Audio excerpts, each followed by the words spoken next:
ምርጫም ከዓለም ታሪክ እስከ ዛሬዋ ኢትዮጵያ አንድ ወረቀት፣ አንድ ሳጥን፣ አንድ ድምጽ። ግን ለምንድነው አንዳንድ ህዝቦች ምርጫን የዲሞክራሲ ባህል ሲሉም ሌሎች ደግሞ የግጭት መነሻ የሚሉት? በአፍሪካ አንዳንድ ሀገራት ምርጫ የውዝግብ የስጋትና የብጥብጥ መነሻ ለምን ይሆናል? ኢትዮጵያስ ከንጉሳዊ ስርዓት ወደ ወታደራዊ አገዛዝ ከዛም ወደ ፓርቲ ፖለቲካ ዛሬ ደግሞ ወደ 7ኛ ሀገራዊ ምርጫ ተዳርሰናል። ግን ምርጫ በእውነት ምንድነው? ለምን ተፈጠረ? ማን ጀመረው? በኢትዮጵያስ ወዴት እየሄደ ነው? ዛሬ የምርጫን ታሪክ፣ የአፍሪካን እውነታና የኢትዮጵያን ፖለቲካዊ ጉዞ በጥልቀት እንመለከታለን። ከእኔ ጋር ሁኑ። ምርጫ በዓለም እንዴት ተጀመረ? ሰዎች ማን ይምራን ብለው ወደ አማራጭ መፈለግ የገቡት ቅርብ ጊዜ አይደለም፣ እጅግ የቆየ ታሪክ አለው። ብዙ ሰዎች ዲሞክራሲ የጀመረው በአሜሪካ ወይንም በአውሮፓ ነው ብለው ያስባሉ። ግን ታሪኩ ከዚያ በፊት ጀምሯል። በጥንታዊ ግሪክ መነሻውን አድርጎ ከ2500 ዓመታት በፊት በግሪክ ውስጥ ያለችው አቴንስ የተባለች ከተማ ሰዎች በቀጥታ ውሳኔ እንዲሰጡ ትዕዛዝ ማስተላለፍ ጀመረች። ይህ ዲሞክራሲ ብለው ጠሩት። ዲሞስ ማለት ህዝብ፣ ክራቶስ ማለት ደግሞ ስልጣን ነው። ትርጉሙም የህዝብ ስልጣን እንደማለት። ግን በዚህ ጊዜ ሁሉም ሰው ድምፅ አልነበረውም። ሴቶች፣ ባሪያዎችና ድሆች ከስርዓቱ ውጪ ነበሩ። ስለዚህ ዲሞክራሲ መጀመሪያውን ያደረገው ለጥቂቶች ብቻ ነበረም።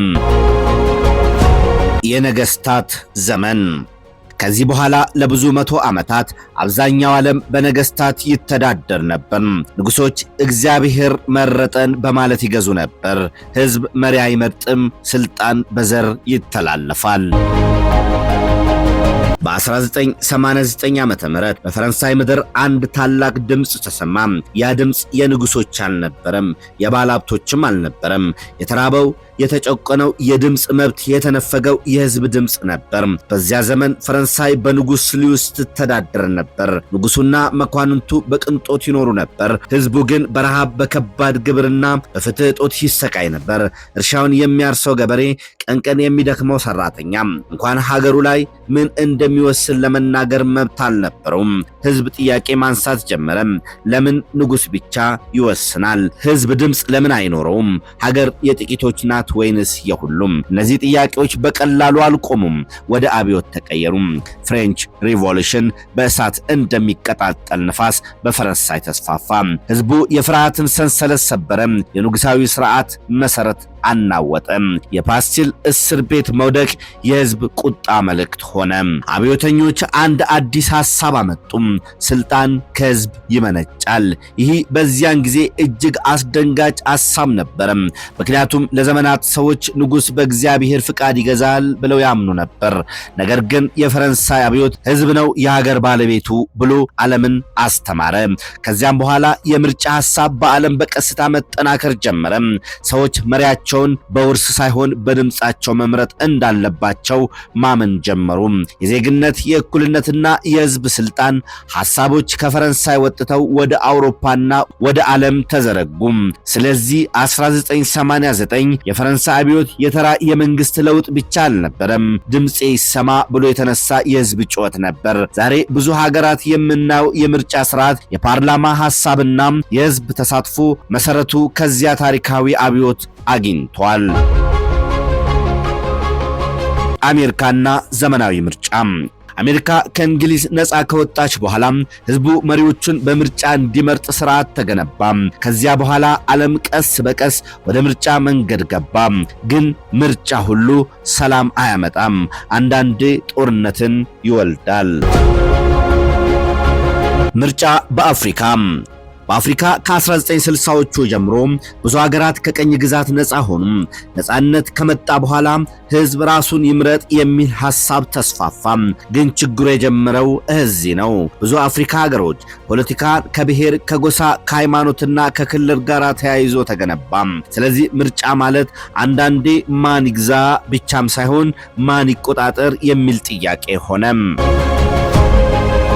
ኬንያ የ2007 አስከፊው ግጭት 2007 በኬንያ ምርጫ ተደረገ። ውጤቱ ከተገለጸ በኋላ ሁለቱ ፓርቲዎች እኛ አሸንፈናል አሉ። ከዚያም ይህን ተቃውሞ ሰዎች አደባባይ ወጡ። ከ1000 በላይ ሰዎች ተገደሉ። በመቶ ሺዎች የሚቆጠሩ ተፈናቀሉ። ጎሳዊ ጥቃቶች ተከሰቱ። ምርጫ ወደ ደም መፋሰስ ተቀየረ። ኮት ዲቫር እኔ ነኝ ፕሬዝዳንት 2010 በኮት ዲቫር ሁለት መሪዎች ራሳቸውን ፕሬዝዳንት ነን ብለው አወጁ።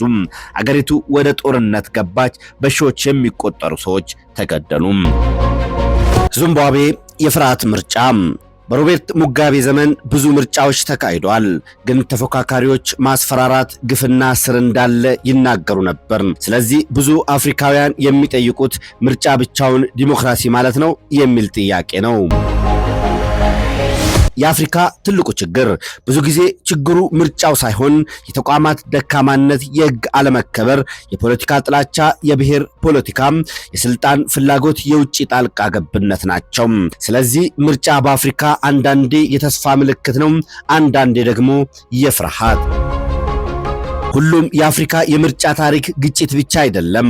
አንዳንድ ሀገሮች በምርጫ ሰላማዊ የስልጣን ሽግግር ማድረግ ችለዋል። እነዚህ ብዙ ጊዜ የአፍሪካ ዲሞክራሲ ምሳሌዎች ተብለው ይጠቀሳሉ። ጋና የአፍሪካ ዲሞክራሲያዊ ምሳሌ። ጋና በአፍሪካ የስልጣን ሽግግር በማድረግ በተደጋጋሚ ያሳየች ሀገር ናት። ተቃዋሚ ፓርቲዎች አሸንፈው ስልጣን ይይዛሉ፣ ከዚያም ደግሞ በሌላ ምርጫ ያሸንፋሉ። ይህ ደግሞ በአፍሪካ እጅግ የሚደንቅ ነገር ሆነዋል። ደቡብ አፍሪካ ከአፓርታይድ ወደ ምርጫ 1994 በደቡብ አፍሪካ ታሪካዊ ምርጫ ተካሄደ። ከዘር መድሎ ስርዓት በኋላ ሁሉም ዜጎች ድምጽ ሰጡ። ኔልሰን ማንዴላ ፕሬዝዳንት ሆኑ። ይህ ምርጫ የዓለምን ትኩረት የሳበ ነበር። ናይጄሪያ ከወታደራዊ ስርዓት ከወጣች በኋላ። ናይጄሪያ ለብዙ ዓመታት በወታደራዊ መንግስት ስር ነበረች፣ ግን በ1999 በኋላ ወደ ሲቪል ስርዓት ተመልሳለች። 2015 ላይ በታሪክ ትልቅ ነገር ተፈጠረ። በስልጣን ላይ የነበረ ፓርቲ ተሸነፈ፣ በሰላም ስልጣን አስረከበ። ይህ በአፍሪካ ትልቅ የዲሞክራሲ ምልክት ሆኖ ተቆጠረ። ቦትስዋና የተረጋጋ ፖለቲካ። ቦትስዋና ከአፍሪካ በጣም የተረጋጋ የምርጫ ስርዓት ካላቸው ሀገሮች አንዷ ናት። ምርጫዎች በመደበኛነት ይካሄዳሉ። ተቋማት በአንጻራዊነት ጠንካራ ናቸው። ምርጫ በኢትዮጵያ ለብዙ ዘመናት በንጉሳዊ ስርዓት ትተዳደር ነበር። የንጉሳዊው ዘመን ከአጼ ምኒልክ እስከ አጼ ኃይለ ሥላሴ መሪዎች በምርጫ አይመጡም ነበር። ስልጣን በመኳንንት ወይንም በንጉሳዊ ቤተሰብ ውስጥ ይዞር ነበር። ህዝብ በቀጥታ የመምረጥ ስርዓት አልነበረውም። ደርግ ወታደራዊ አገዛዝ 1974 የንጉሳዊ ስርዓት ወደቀ። ደርግ ስልጣን ያዘ። በዚያ ዘመን አንድ ፓርቲ ስርዓት ነበር። ቀይ ሽብር፣ ጦርነትና ረሃብ አገሪቱን አደከመ። 1991 የኢህአዴግ ዘመን 1991 ኢህአዴግ ስልጣን ያዘ። ከዚያ በኋላ አገራዊ ምርጫዎች ተጀመሩ። 1997 2000 2005 2010 እና 2015 እንደ አውሮፓውያን አቆጣጠር እነዚህ 5 ምርጫዎች በኢህአዴግ ዘመን ተካሄዱ። 2005 የኢትዮጵያ ትልቁ የምርጫ ቀውስ። 2005 ምርጫ በታሪክ በጣም ውጥረት የነበረበት ነበር። ተቃዋሚዎች ከፍተኛ ድጋፍ አገኙ። የውጤት ክርክር ተፈጠረ። በአዲስ አበባና በሌሎች ከተሞች ተቃውሞዎች ተነሱ። ብዙ ሰዎች ተገደሉ፣ ፖለቲከኞች ታሰሩ። ይህ ምርጫ ለኢትዮጵያ ታሪክ መታጠፊያ ሆነ። 2018 የለውጥ ዘመን 2018 በኢትዮጵያ ትልቅ የፖለቲካ ለውጥ ተከሰተ። አብይ አህመድ ወደ ስልጣን መጡ። ኢህአዴግ ተቀይሮ ፕሮስፐሪቲ ፓርቲ ተመሰረተ። 2013 እና 2018 በእኛው አቆጣጠር ምርጫ 2013 በብልጽግና ዘመን የመጀመሪያው ምርጫ ተካሄደ። ሰባተኛው ሀገራዊ ምርጫ ደግሞ በመካሄድ ላይ ነው። ኢትዮጵያ ከ2018 የፖለቲካ ለውጥ በኋላ ብዙ ፈተና ውስጥ ገብታለች።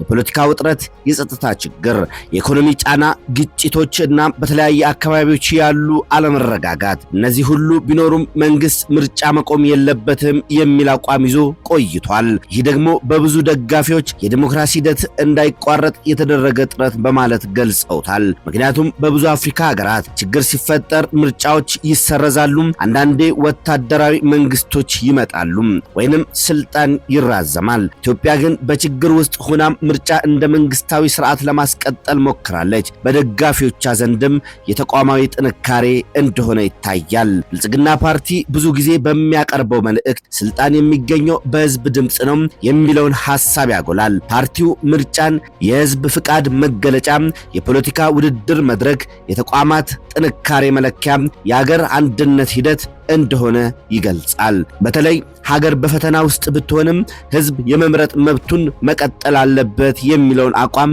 በተደጋጋሚ ያነሳል። ይህን የሚደግፉ ሰዎች ምርጫን ማስቀጠል ራሱም የፖለቲካ መረጋጋት ምልክት ነው ይላሉ። እኔም እንዲህ እላለሁ። ዛሬ 7ኛው ሀገራዊ ምርጫ በመካሄድ ላይ ነው። ሀገር በቃል ብቻ አትገነባም፣ በውሳኔ ትገነባለች። ዛሬ የምናደርገው ትንሽ እርምጃ የነገን ትልቅ ታሪክ ሊጽፍ ይችላል። ድምጽ ማሰማት ፖለቲካ ብቻ አይደለም፣ ለሀገር ያለንን ኃላፊነት ማሳየት ነው። ለራሳችን፣ ለልጆቻችን፣ ለኢትዮጵያ የምናምነውን እንምረጥ። ምርጫ በአንድ ቀን የሚደረግ ድምጽ መስጠት ብቻ አይደለም። እሱ የሀገር ባህል ነው፣ የፖለቲካ እድገት ነው፣ የህዝብ ንቃተ ህሊና ነው። ኢትዮጵያ ዛሬ በታሪኳ አስፈላጊ መንገድ ላይ ቆማለች። 7ኛው ሀገራዊ ምርጫ በታሪክ እንዴት ይዘከራል? ይህን የሚወስነው ፖለቲከኞች ብቻ አይደሉም፣ ህዝቡም ነው። ይህን ቪዲዮ ከወደዳችሁት ላይክ፣ ሼር፣ ሰብስክራይብ ማድረግን አትርሱም።